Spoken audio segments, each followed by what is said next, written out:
so pleased to see all of you today. And of all places, right here in Fairy Tale Garden. You see, this is one of my favorite spots to go, to get away from everything and just fly away on my imagination. But do you know what one of my favorite ways to do that is? What do I like to do? To read. That's right, I love to read. Doesn't everybody? I think I like stories so much because of all the different places they can take you and all the exciting people you can pretend to be. And the only thing you need is your imagination. That's right. And sharing stories is one of the best ways to get to know each other. For example, if you know my name, say it out loud. Ooh. Well, I'm very flattered that so many of you know me, and I'm very excited to get to meet all of you. You know, you've picked a wonderful time of year to come and visit Fairy Tale Garden. It's almost as if you can feel the happiness and joy of the holiday season floating in the air. But it wasn't always that way. As a matter of fact, it wasn't that long ago that Christmas here was downright gloomy. But all that changed when I have an idea. If you'd like, we could share the story of that enchanted Christmas together. Would you like that? Yes? Oh, wonderful. But I'm going to need some help from all of you along the way. Will you help me? Yes! Oh, thank you. Well, this is going to be so much fun. All right, let's see. I think we're going to need a few things to help bring the story to life. And luckily, I have two very good friends here to help me. Can everyone say hello to Holly? Hi, Holly! And say hello to Noelle. Hi, Noelle! Noelle, would you please get the things we'll need from the storytelling truck? Thank you very much. Now, since we're going to share the story of my first Christmas in the castle, let's see how much you remember about me. First of all, do you remember, was I living in an ordinary castle? No, not at all. You see, a spell had been placed on everyone in the castle, and there was someone who was not very happy that I was there. His name was Forte. Forte had been the court composer, and when the spell was placed on the castle, he was transformed into a giant pipe organ. He was big and powerful and very important, just like you. Come help us share our story. It's Forte. Give him a round of applause. You're going to make a wonderful Forte. There you are. Now, pull that real strong. Now, Forte, when you were a human, the master of the house paid almost no attention to you. But when the spell was placed on the castle, you would play your pipes and the melodies you played would soothe the beast.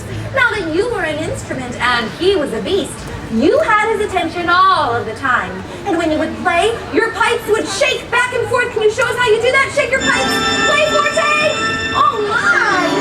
Very good. And when Forte would play, everyone in the castle would shake from the vibrations. Can you all do that? Play, Forte. And everybody shake.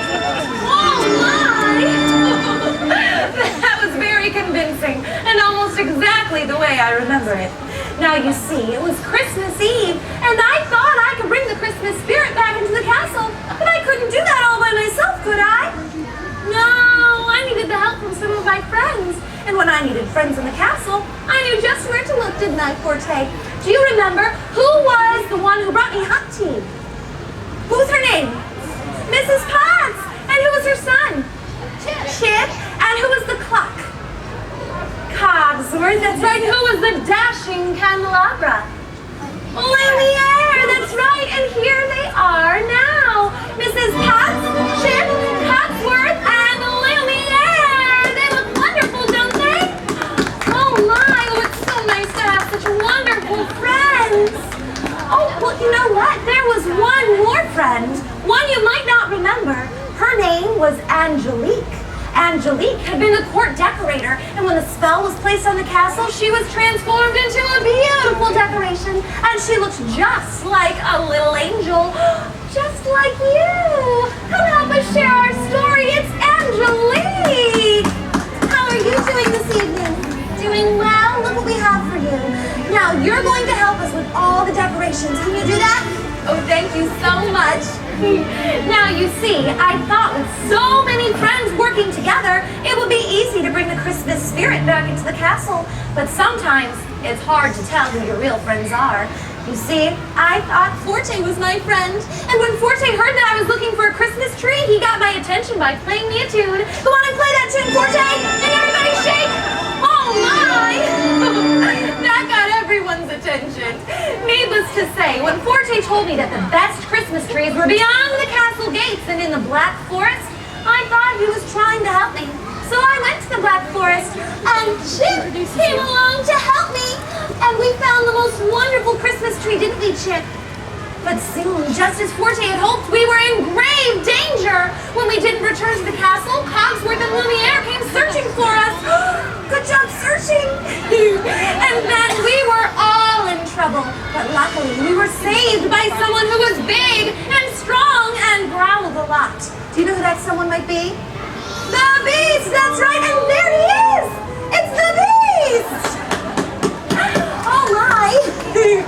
You see, not only were we lost, but it was cold and snowing, and Chip and I had fallen through the ice and into the river, and we surely would have drowned if we hadn't been saved by the Beast! That's right, and here he is now! Give him a round of applause!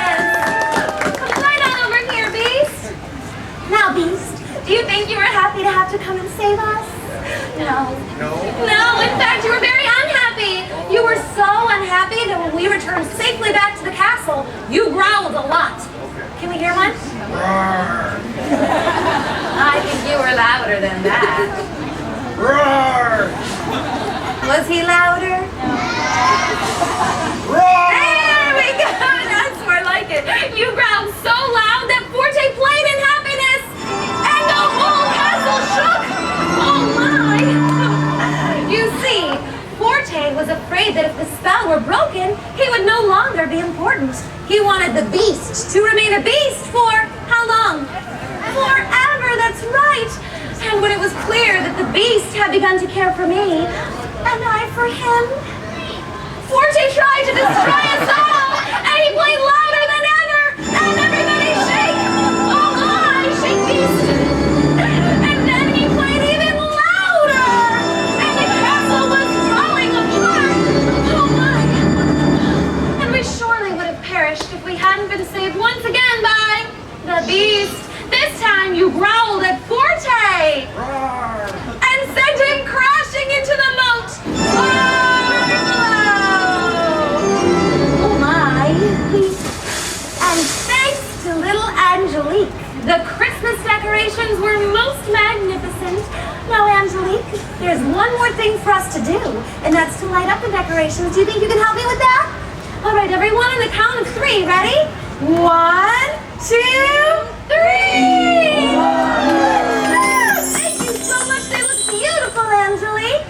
And as we all gathered together that holiday season, the castle was a happy place for the first time in a very long time.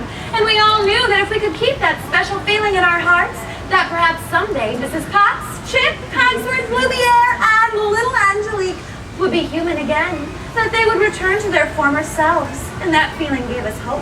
Hope that the Beast would someday no longer be a beast, and that we could all live happily ever after. That's right, arms up, everyone.